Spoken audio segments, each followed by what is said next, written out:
পাপড়ি শেষাংশ পর্যন্ত। এরপর এই অংশটির মধ্যে এমার আঠা লাগিয়ে নিতে হবে। খুব অল্প করে এমার আঠাটা দিয়ে নিচ্ছি। এমার আঠা দিয়ে পাপড়ির উল্টো দিকে নিচ থেকে উপরের দিকে ধরে তারটিকে পেপারের উপরে বসিয়ে দিতে হবে। হাত দিয়ে হালকা একটু চাপ দিয়ে দিতে হবে যেন পেপারের সাথে খুব ভালো করে লেগে যায়। এদিকটা খেয়াল রাখতে হবে। আমাদের পাপড়িটি কিন্তু সোজা হয়ে গেল একদম। আমরা দেখলাম যে পাপড়ির কাজটা করবো। আমরা ফুলের কালারটি কিন্তু এখানে হালকা কালার নিয়েছি। লিলি ফুলের কালার গুলো খুব হালকা হয়। হালকা রঙের জন্য আমরা এখানে গাঢ় রঙের পাতা নিয়েছি।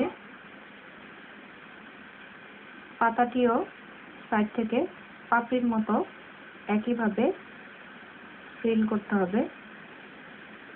দুপাশ থেকে একইভাবে ফিল করে নিচ্ছি। পাতাটাও ফিল করে নিলাম। এখন সবুজ যে তার সবুজ তারটি ব্যবহার করব।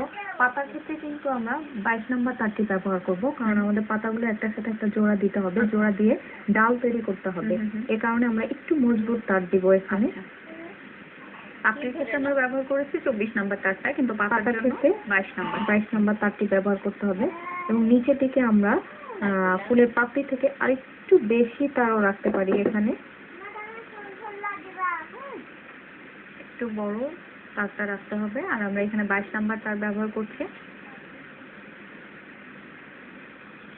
22 নম্বর সবুজ তারটি আমরা পাতার হালকা দিকটা যদি আমরা উপরে রাখি তাহলে গাঢ় দিকে আমরা তারটি লাগাবো। গাঢ় দিকটা উপরে রাখলে আমরা হালকা দিকে তারটি লাগাবো। আমরা গাঢ় অংশটা উপরে রাখবো পাতার, হালকা অংশটা নিচের দিকে। পাতার কাজটা দেখতে দেখতে একটা ফোন নিয়ে নেব। হ্যালো।